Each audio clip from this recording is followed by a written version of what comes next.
नमस्कार दोस्तों, स्वागत है आप लोग का आपके अपने YouTube चैनल हिंदी साहित्य वाला पे। और आज की क्लास में हम लोग हिंदी साहित्य प्लेटफॉर्म पे आज की क्लास में हम लोग UGC net JRF paper first जो पेपर फर्स्ट है उसमें यूनिट नंबर फर्स्ट जो टीचिंग एप्टीट्यूड है जिसको हम लोग शिक्षण अभिक्षमता कहते हैं, तो उससे संबंधित क्वेश्चन सॉल्व करेंगे। तो चलिए आज की क्लास शुरुआत करते हैं और उस परीक्षा की दृष्टि से ये कुछ महत्वपूर्ण क्वेश्चन है, इसको सॉल्व करते हैं। तो शुरुआत करते हैं आज की क्लास। जैसे कि पहला क्वेश्चन है कि सीखने की प्रक्रिया के संदर्भ में निम्नलिखित में कौन सा वक्तव्य सही है।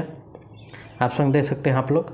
संदर्भ क्षेत्र स्वतंत्र और क्षेत्र दोनों पर निर्भर हो सकता है।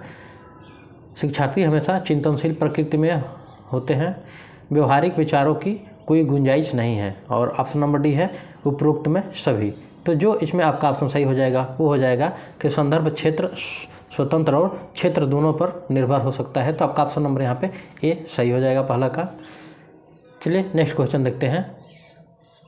सेकंड क्वेश्चन है कि किशोरावस्था के चरण के दौरान भावनात्मक परिवर्तन के रूप में निम्नलिखित में से किसको वर्णित किया जा सकता है। ऑप्शन है पहला कि यह विवेक गठन की स्थिति है। दूसरा है यह सोच और अभिनय का अजेय चरण है। थर्ड नंबर है कि पर्यावरणीय कारकों में अनुवांशिक परिवर्तन को एक अंतर संवेदनशीलता का मॉडल कहा जाता है। और कामेच्छा का पुनर्जागरण है। और उसके बाद अगला नेक्स्ट ऑप्शन है कि लड़कों की तुलना में लड़कियों के लिए परिणाम बदतर है। तो कोड में देख सकते हैं आप लोग आंसर यहाँ पे दिया है। तो हम लोग को छांटना है कि निम्नलिखित में से कौन से आंसर आपके सही हैं। तो यहाँ पे चूँकि ये जो पांचों ऑप्शन दिया है किशोरावस्था के चरण के दौरान भावनात्मक परिवर्तन के रूप में किसको वर्णित किया जा सकता है, तो ये पांचों को वर्णित किया जा सकता है। तो आपका ऑप्शन नंबर यहाँ पे डी सही हो जाएगा। तो आपका यहाँ पे ऑप्शन नंबर डी सही हो जाएगा। चलिए नेक्स्ट क्वेश्चन की तरफ बढ़ते हैं और नेक्स्ट क्वेश्चन देख सकते हैं। क्वेश्चन नंबर तीन है कि निम्नलिखित चरणों में कौन सा संज्ञानात्मक विकास के लिए पियागेट द्वारा आरोही क्रम में परिभाषित किया गया है। ध्यान दीजिएगा। संदेशी अवधि, उसके बाद संवेदी अवधि, पूर्व परिचालन अवधि, ठोस संचालन अवधि और औपचारिक संचालन अवधि। और इसी क्रम को दोस्तों बार बार अदल बदल के 4 ऑप्शन बना दिया है, ये ABCD। तो जो आपका ऑप्शन सही है उसको हम लोग को छांटना है। तो संवेदी अवधि, पूर्व परिचालन अवधि, ठोस संचालन अवधि और औपचारिक संचालन अवधि। तो ये वाला आपका ऑप्शन सही हो जाएगा। तो उसके अनुसार आपका ऑप्शन नंबर यहाँ पे ए सही हो जाएगा। चलिए नेक्स्ट क्वेश्चन पे चलते हैं। अगला क्वेश्चन है कि निम्नलिखित चरणों में किस दौरान समायोजन की प्रक्रिया का उद्देश्य व्यक्तियों के जीवन में संतुलन की स्थिति लाना अधिक विशिष्ट है। ऑप्शन है भावनात्मक परिवर्तन, संज्ञानात्मक विकास, सामाजिक परिवर्तन और शारीरिक परिवर्तन। तो जो आपका ऑप्शन सही हो जाएगा वो हो जाएगा संज्ञानात्मक विकास। तो इस तरह आपका ऑप्शन नंबर बी सही हो जाएगा। चलिए नेक्स्ट क्वेश्चन की तरफ बढ़ते हैं। नेक्स्ट क्वेश्चन है कि किशोरावस्था के सामाजिक परिवर्तनों के दौरान निम्नलिखित में कौन से परिवर्तन अधिक प्रमुख है। ध्यान दीजिए, 4 ऑप्शन दे रहा है आप लोग के सामने। यह परिवर्तन काल के दौरान क्रोध और तनाव की अवधि है। समलैंगिकता की भावना है क्योंकि एकल लिंग से परस्पर सेक्स का परिवर्तन काल होता है। और नेक्स्ट है कि एक विचलित सहकर्मी संक्रमण है जो अनुमोदन के अन्य संकेत दिखा रहा सकता है। और लास्ट ऑप्शन है उपरोक्त सभी। तो इस तरह से जो आपका ऑप्शन सही हो जाएगा वो हो जाएगा उपरोक्त सभी। तो आपका ऑप्शन नंबर यहाँ पे डी सही हो जाएगा 5 का। नेक्स्ट क्वेश्चन पे बढ़ते हैं। अगला क्वेश्चन है कि नीचे 2 कथन दिए गए हैं, एक दावे ए के रूप में अंकित है और दूसरा कारण आर के रूप में अंकित है। तो चलिए पहले हम लोग क्या करते हैं कि अभी कथन पढ़ते हैं। जो कथन है कि संदर्भित परीक्षणों में किसी व्यक्ति का स्कोर और स्कोर को कैसे वर्गीकृत किया जाता है, प्रदर्शन स्तर या अन्य मानदंड से प्रभावित नहीं होता। और कारण क्या है इसका कि कसौटी संदर्भित परीक्षण किसी व्यक्ति के ज्ञान या कौशल की तुलना पूर्व निर्धारित मानक सीखने के लक्ष्य, प्रदर्शन स्तर या अन्य मापदंड के कोड के खिलाफ करते हैं। चलिए हम लोग देखते हैं क्वेश्चन क्या पूछ रहा है कि कथन पढ़े और नीचे दिए गए कोड का उपयोग करके सही उत्तर का चयन कीजिए। ठीक है, तो चलिए हम लोग देखते हैं। तो इसमें से जो आपका ऑप्शन सही हो जाएगा ये हो जाएगा कि ए और आर दोनों सही है। ठीक है, ये दोनों आपके कथन और निष्कर्ष सही है, कारण उसका, लेकिन आर ए की स्पष्टीकरण या सही व्याख्या नहीं है। तो आपका ऑप्शन नंबर यहाँ पे बी सही हो जाएगा 6 का। नेक्स्ट क्वेश्चन पे बढ़ते हैं। नेक्स्ट क्वेश्चन है कि निम्नलिखित कथनों की सूची में उनका चयन करें जो शिक्षण की विशेषताओं और बुनियादी आवश्यकताओं को इंगित करते हैं। आइए देखते हैं। यहाँ पे पहला है प्रभावी शिक्षण में कुछ प्रतिक्रिया शामिल होनी चाहिए। उसके आगे है शिक्षण का अर्थ, आयोजन और पर्यवेक्षण। तीसरा है शिक्षण दूसरों को सीखने का तात्पर्य है। और 4 नंबर है शिक्षण के लिए दूसरों को समझाने की आवश्यकता होती है। और 5 नंबर है औपचारिक संचार के बिना शिक्षण हो सकता है। तो यहाँ पे जो आपका ऑप्शन सही हो जाएगा वो हो जाएगा पहला, तीसरा और 5 नंबर। इसमें से पहला, तीसरा और 5 नंबर। तो इस तरह जो आपका ऑप्शन सही हो जाएगा वो 1, 3 और 5 हो जाएगा। तो आपका ऑप्शन नंबर यहाँ पे बी सही हो जाएगा। नेक्स्ट क्वेश्चन पे चलते हैं। नेक्स्ट क्वेश्चन भी आपका कोड वाला है, तो चलिए देखते हैं। अगला क्वेश्चन है कि निम्नलिखित में कौन सा शिक्षक सहायक सामग्री का अंतर्निहित उद्देश्य है। ऑप्शन देखिए, छात्रों को सीखने के लिए प्रेरित करने के लिए। शिक्षण सहायक सामग्री व्यक्तिगत मतभेदों को पूरा करने में सहायक होती है। शिक्षण सहायक सामग्री अमूर्त विचारों को ठोस बनाती है, सीखने की प्रक्रिया को स्थायी बनाने के लिए। और कोड जो है इसका, आइए कोड में 1 2 3 2 3 4 और 1 3 4 और उपरोक्त सभी। तो चूंकि ये जो ऊपर वाले ऑप्शन दिए गए हैं तो शिक्षण सहायक सामग्री अंतर्निहित उद्देश्य के से संबंधित है सभी। तो आपका ऑप्शन नंबर यहाँ पे डी हो जाएगा, उपरोक्त सभी। तो आपका ऑप्शन नंबर यहाँ पे डी हो जाएगा सही। नेक्स्ट क्वेश्चन की तरफ बढ़ते हैं। और नेक्स्ट क्वेश्चन है कि नीचे दी गई 2 सूचियों में सूची 1 शिक्षण विधियों की सूची प्रदान करती है, जबकि सूची सेकेंड उन्हें प्रभावी बनाने में सहायक कारक। दोनों सूचियों का मिलान करें और नीचे दिए गए कोड से सही उत्तर चुनें। आइए देखते हैं। यहाँ पे एक तरफ सूची फर्स्ट है और दूसरी तरफ सेकेंड सूची। तो चलिए मिलान करते हैं। इसका हो जाएगा वर्णनात्मक विधि, तो यह हो जाएगा व्यवस्थित कदम दर कदम प्रस्तुति। अन्वेषण विधि हो जाएगा, तो अन्वेषण विधि आपका हो जाएगा करके सीखना। और जो थर्ड है विधि, चर्चा विधि या केवल विधि कह सकते हैं, तो ये आपका हो जाएगा विचारों का खुला और सहयोगात्मक आदान प्रदान। और जो लास्ट है व्यक्तिगत, जो बचा है छात्र स्वायत्ता को बढ़ावा देता और सीखने का। तो आपका ऑप्शन नंबर ये हो जाएगा। तो कोड में जो आपका आंसर सही हो जाएगा उसके अनुसार आपका ऑप्शन नंबर सी सही हो जाएगा मिलान के अनुसार। तो यहाँ पे आपका ऑप्शन नंबर सी सही है। चलिए नेक्स्ट क्वेश्चन की तरफ बढ़ते हैं। नेक्स्ट क्वेश्चन आप लोग देख सकते हैं। नेक्स्ट क्वेश्चन है आपका क्वेश्चन नंबर 10 की जानकारी स्पष्ट करने के लिए प्रश्न पूछना, संदेशों को पैराफ्रेज करना और भ्रामक क्षेत्रों की पहचान मूल रूप से है। सुनने में बधाई, मनोरंजन के लिए सुनना, किसी संदेश की समझ की जांच करने की तकनीकी और उपरोक्त में कोई नहीं। तो जो आपका ऑप्शन सही हो जाएगा वो हो जाएगा किसी संदेश की समझ की जांच करने की तकनीक। तो आपका ऑप्शन नंबर यहाँ पे सी सही हो जाएगा। नेक्स्ट है निम्नलिखित शिक्षण प्रक्रिया को क्रमानुसार व्यवस्थित करें। तो आप लोग देख सकते हैं वर्तमान ज्ञान को पूर्व ज्ञान के साथ जोड़ना, मूल्यांकन, पुनः शिक्षण और फिर शिक्षण उद्देश्यों का निर्माण और सामग्रियों की प्रस्तुति। और नीचे आपका ऑप्शन दिया है, तो जो इसमें से क्रम होगा वो हो जाएगा आपका सबसे पहले हो जाएगा यहाँ पर शिक्षण उद्देश्यों का निर्माण, उसके बाद हो जाएगा आपका वर्तमान ज्ञान को पूर्व ज्ञान से जोड़ना, उसके बाद हो जाएगा आपका सामग्रियों की प्रस्तुति, उसके बाद मूल्यांकन, उसके बाद पुनः शिक्षण। तो जो आपका ऑप्शन सही हो जाएगा वो हो जाएगा आपका ऑप्शन नंबर यहाँ पे डी सही हो जाएगा क्रम के अनुसार। नेक्स्ट क्वेश्चन की तरफ बढ़ते हैं। और नेक्स्ट क्वेश्चन है निम्नलिखित में कौन सा सीखने का एक उत्पाद है। बुद्धिमत्ता, परिपक्वता, कौशल और मेमोरी। तो कौशल है दोस्तों, तो आपका ऑप्शन नंबर यहाँ पे सी सही हो जाएगा। नेक्स्ट क्वेश्चन है जानकारी का पता लगाने, मूल्यांकन करने और प्रभावी ढंग से उपयोग की क्षमता एक महत्वपूर्ण विशेषता है जिसे रूप में जाना जाता है महत्वपूर्ण सूचना साक्षरता, सुनवाई और चयनात्मक ध्यान। तो जो आपका ऑप्शन सही हो जाएगा वो हो जाएगा चयनात्मक ध्यान। तो आपका ऑप्शन नंबर यहाँ पे डी सही हो जाएगा। नेक्स्ट क्वेश्चन की तरफ बढ़ते हैं। अगला क्वेश्चन है कि निम्नलिखित कथनों पर विचार करें। आप लोग देख सकते हैं और वहाँ पे दिया है पाठ्यक्रम में स्कूल में शिक्षण अधिगम गतिविधियों के पूरे क्षेत्र को शामिल किया गया है।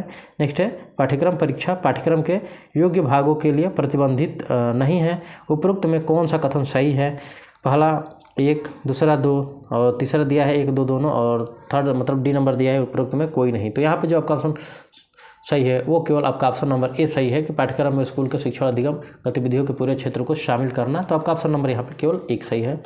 नेक्स्ट क्वेश्चन है सीखने के किस सिद्धांत ने पाया है कि सीखने की समझ के लिए आंतरिक प्रक्रिया का ज्ञान महत्वपूर्ण है। 4 ऑप्शन है, संज्ञानात्मक सिद्धांत, उत्तेजना प्रतिक्रिया सिद्धांतवादी, स्फूर्त अनुकूल सिद्धांतवादी और शास्त्रीय अनुकूल सिद्धांतवादी। तो जो आपका ऑप्शन यहाँ पे सही हो जाएगा वो हो जाएगा संज्ञानात्मक सिद्धांत। तो आपका ऑप्शन नंबर यहाँ पे ए सही हो जाएगा। चलिए नेक्स्ट क्वेश्चन की तरफ बढ़ते हैं। नेक्स्ट क्वेश्चन है, कई मामलों में धीमी गति से सीखने की क्षमता के अलावा अन्य कारकों के कारण होते हैं। निम्नलिखित में कौन धीमी गति से सीखने वाले का लक्षण नहीं है? पहला है अमूर्त सोच, दूसरा है ध्यान की छोटी अवधि, तीसरा है सीमित हितों की सीमा और 4 नंबर है सीमित शब्दावली। तो जो आपका ऑप्शन सही हो जाएगा वो हो जाएगा अमूर्त सोच। तो आपका ऑप्शन नंबर यहाँ पे ए सही हो जाएगा। चलिए नेक्स्ट क्वेश्चन की तरफ बढ़ते हैं। नेक्स्ट क्वेश्चन है, निम्नलिखित कथनों पर विचार करें। शिक्षा एक प्राकृतिक प्रक्रिया है, शिक्षा का एक सामाजिक प्रक्रिया है। और आगे है कोड में केवल एक दो दोनों और उपरोक्त में कोई नहीं। तो जो आपका ऑप्शन सही हो जाएगा वो हो जाएगा आपका ऑप्शन नंबर यहाँ पे सी हो जाएगा, 1 और 2 दोनों। तो आपका ऑप्शन नंबर यहाँ पे सी सही हो जाएगा।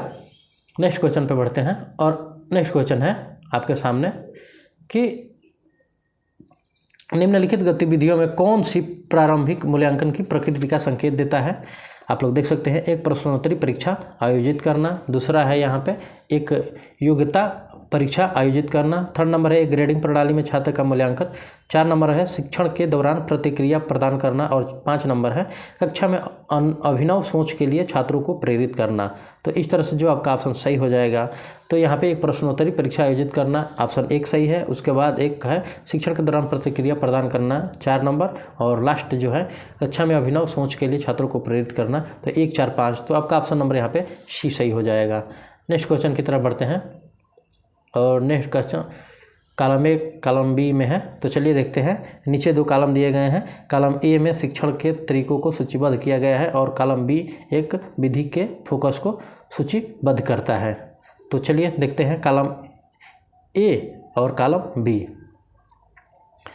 एक तरफ दिया है व्याख्यान विधि, तो ये आपका हो जाएगा बड़ी मात्रा में ज्ञान प्रदान। तो आपका ये 3rd से सुमेलित हो जाएगा, 3rd से प्रदर्शन आपका हो जाएगा अनुभव आधारित अधिगम, और उसके बाद जो है आपका अनुमानी विधि छात्र को गैर सहायता प्राप्त प्रयासों और जो विभेदित अनुदेश है यह शिक्षण की गतिशील सक्रिय विधि। तो इस तरह से जो आपका ऑप्शन सही हो जाएगा 19 का वो हो जाएगा आपका ऑप्शन नंबर डी सही हो जाएगा मिलान के अनुसार। चलिए नेक्स्ट क्वेश्चन की तरफ बढ़ते हैं। नेक्स्ट क्वेश्चन है कि एक शिक्षार्थी की विशेषताओं की पहचान करें जो प्रभावी शिक्षण में मदद करती है। ध्यान दीजिए, एक शिक्षक के लिए समग्र सम्मान, शिक्षार्थी की मानसिकता क्षमता का स्तर, शिक्षार्थी के पिछले अनुभव, शिक्षार्थी की रुचि और पारस्परिक संबंध और सामाजिक परिप्रेक्ष्य।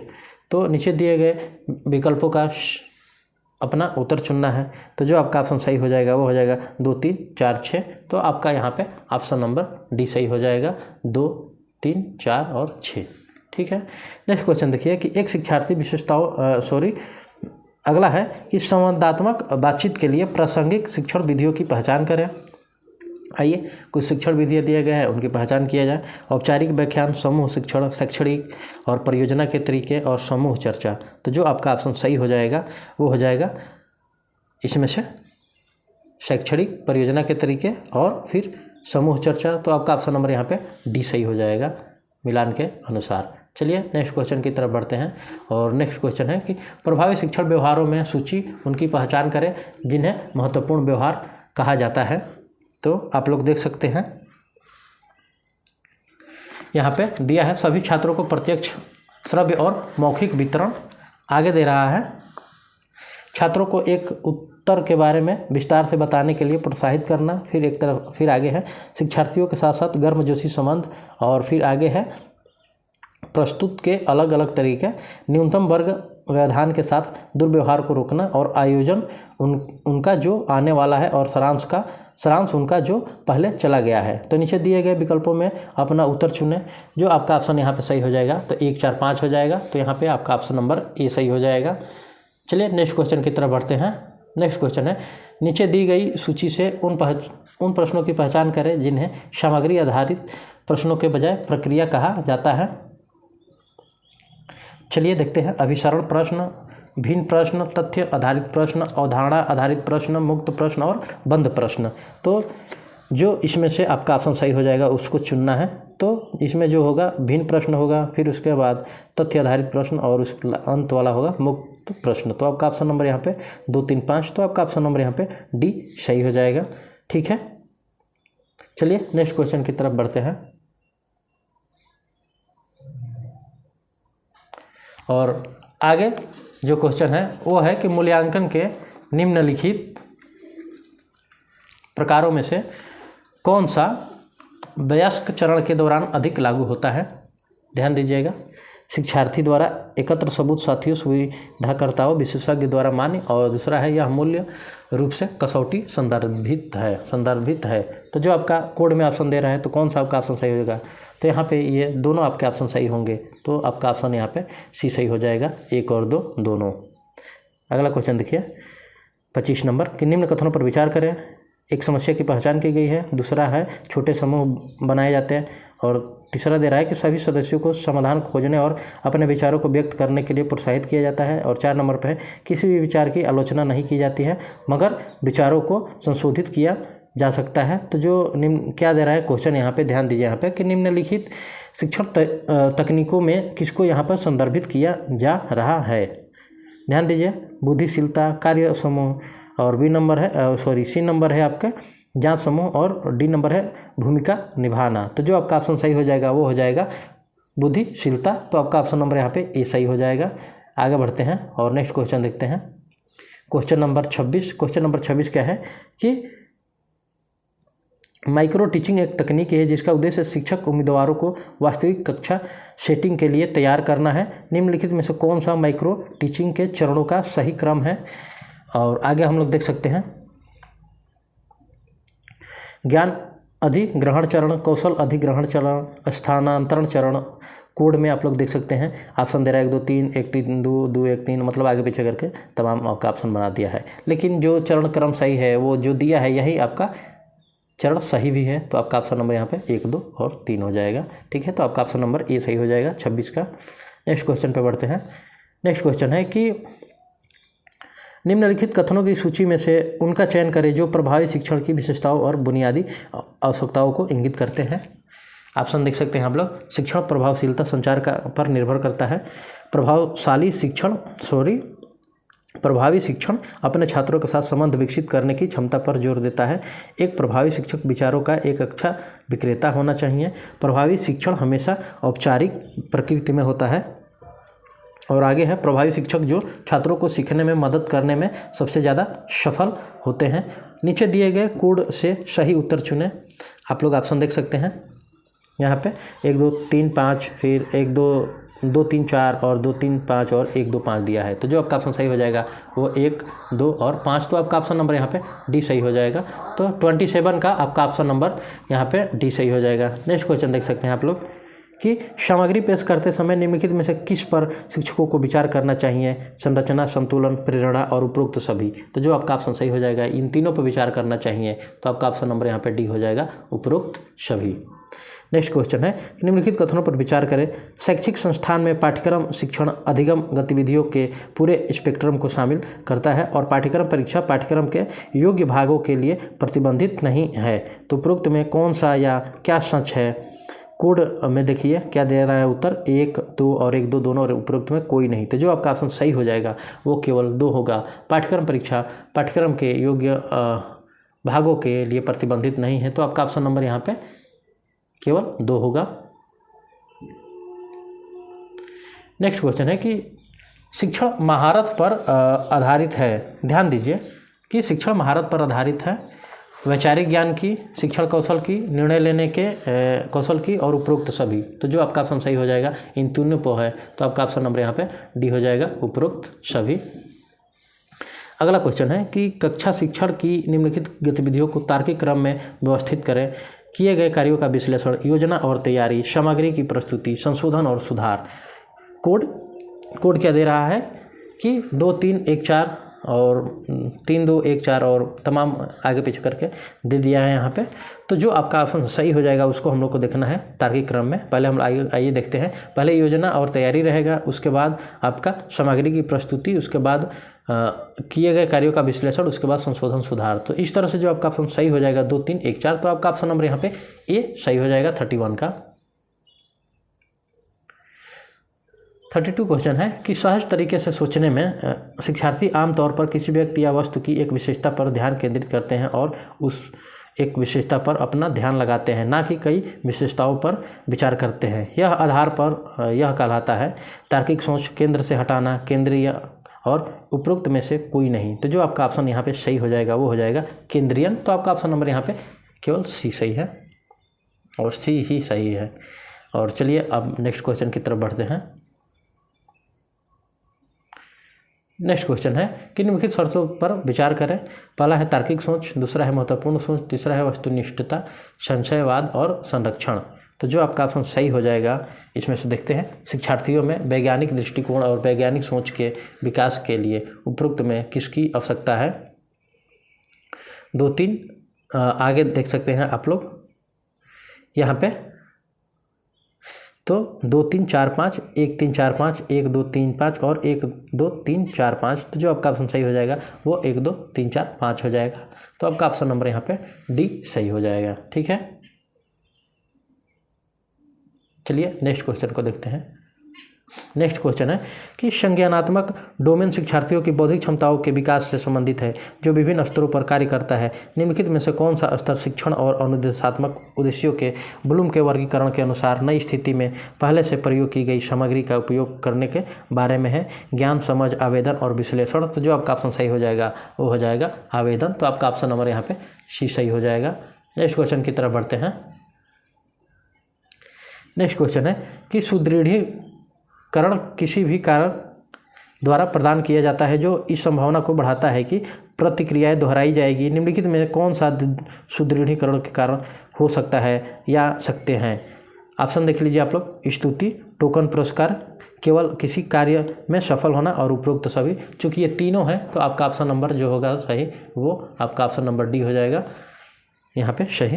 नेक्स्ट क्वेश्चन पे देखते हैं कि श्रवण और सुनने की तुलना करते समय हम कह सकते हैं कि श्रवण एक भौतिक प्रक्रिया है, सुनना एक मानसिक रूप प्रक्रिया है। सुनना एक भौतिक प्रक्रिया है, श्रवण एक मानसिक रूप प्रक्रिया है। आगे है कि दोनों, अब यहाँ पे थोड़ा ऑप्शन ऊपर नीचे हो गया है कि दोनों विशुद्ध जैविक प्रक्रियाएं हैं और ये है कि दोनों विशुद्ध रूप से भौतिक प्रक्रिया है। और ये आपका ऑप्शन ए है, इसको बी मान सकते हैं, इसको सी और डी। थोड़ा सा ऑप्शन ऊपर नीचे हो गया पर कोई बात नहीं। जो आपका ऑप्शन यहाँ पे सही हो जाएगा वो हो जाएगा कि श्रवण एक भौतिक प्रक्रिया है और सुनना एक मानसिक रूप प्रक्रिया है। तो इस तरह आपका ऑप्शन नंबर यहाँ पे ए सही हो जाएगा। नेक्स्ट क्वेश्चन को देखिए, क्वेश्चन नंबर 37। शिक्षक विषय प्रस्तुत करता है और पाठ के माध्यम से छात्रों को निर्देशित करता है। एक नियम एक उदाहरण के साथ प्रस्तुत किया जाता है और फिर अभ्यास प्रदान किया जाता है। इसे इस प्रकार बताए जाने को कहते हैं व्याख्यानात्मक शिक्षण, प्रत्यक्ष अनुदेश, निर्देशित अन्वेषण और समस्या आधारित अधिगम। तो जो आपका ऑप्शन सही हो जाएगा वो हो जाएगा व्याख्यात्मक शिक्षण। तो आपका ऑप्शन नंबर ए सही हो जाएगा। आगे बढ़िए और देखते हैं नेक्स्ट क्वेश्चन कि जो ज्ञान बिना अनुमान और या कारण के उपयोग के प्राप्त किया जाता है उसे कहा जाता है प्रदर्शनकारी ज्ञान, तार्किक ज्ञान, अनुभवात्मक ज्ञान और सहज ज्ञान। तो जो आपका ऑप्शन सही हो जाएगा वो आपका ऑप्शन नंबर यहाँ पे डी सही हो जाएगा। नेक्स्ट क्वेश्चन को देखते हैं।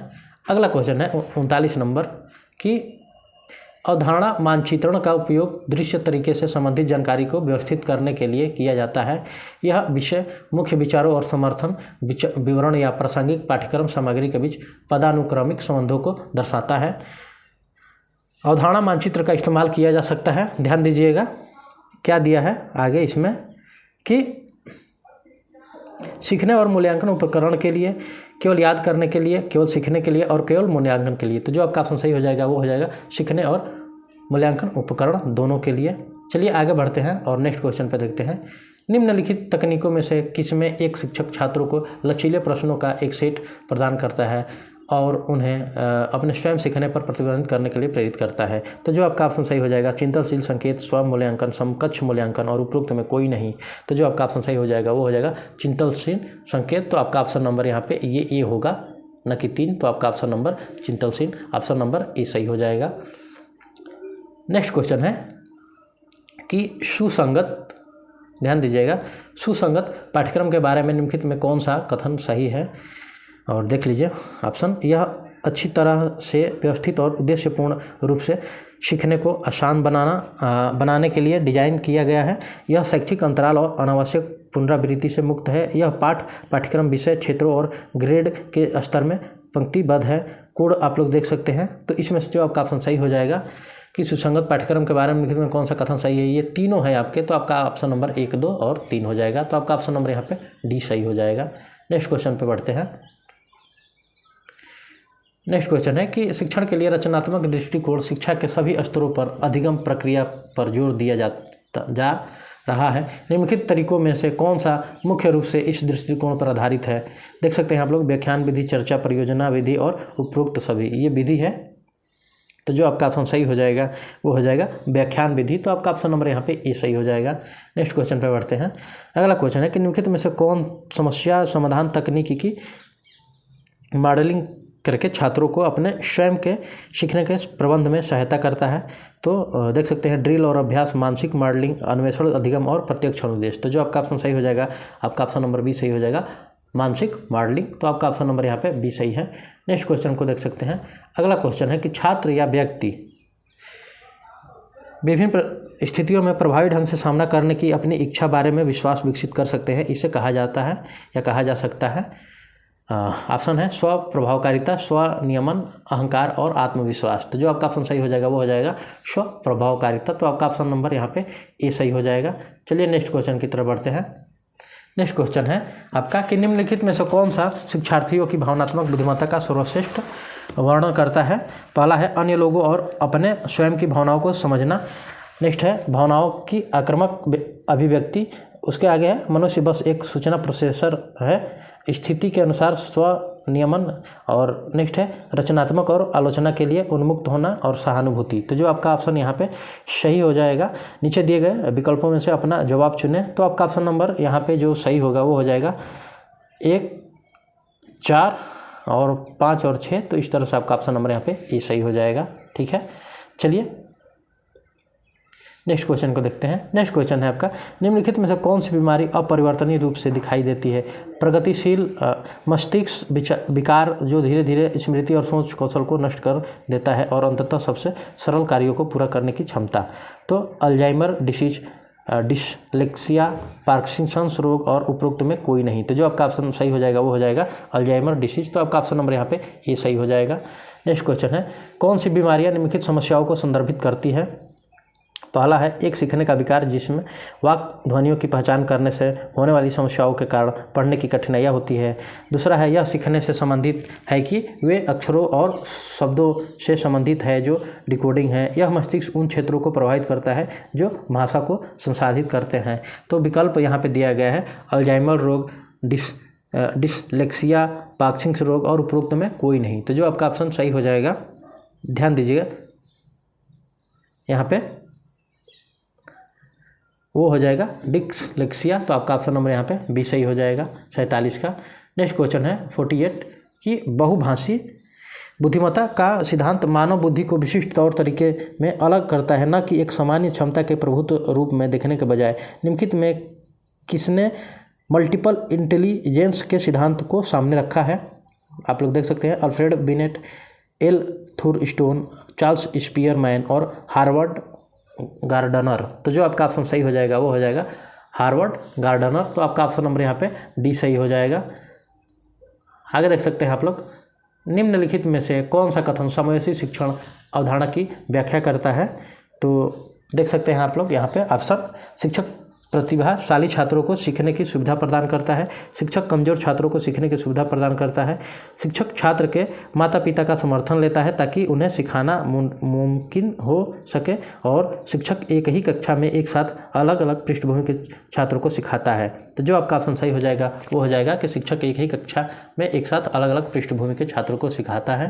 तो आपका ऑप्शन नंबर डी सही हो जाएगा। और जो 50 नंबर क्वेश्चन है कि शिक्षण में चर्चा विधि को और अधिक प्रभावी बनाने के लिए निम्नलिखित में से कौन सी शर्त पूरी की जानी चाहिए? पहला है हमें प्रत्येक प्रतिभागी से पूछना होगा ताकि एक आसान विषय चुना जा सके। दूसरा है विषय यहाँ पे हो गया है लेकिन ये रहेगा आपका विषय। दूसरा जो ऑप्शन है विषय पहले से घोषित किया जाना चाहिए। तीसरा है विषम आम हित होना चाहिए और विषय आम हित होना चाहिए, एक से अधिक शिक्षकों की उपलब्धता। और जो लास्ट ऑप्शन है जो लास्ट ऑप्शन है कि प्रतिभागियों को भाषा की सुविधा। तो जो आपका ऑप्शन सही हो जाएगा वो हो जाएगा, नीचे दिए गए विकल्पों में से सही उत्तर का चुनना है। तो यहाँ पे जो ऑप्शन सही हो जाएगा, विषय पहले से घोषित किया जाना चाहिए, उसके बाद होगा विषय आम हित का होना चाहिए और प्रतिभागियों की भाषा सुविधा। तो आपका ऑप्शन नंबर यहाँ पे ए सही हो जाएगा। तो दोस्तों एक मिनट,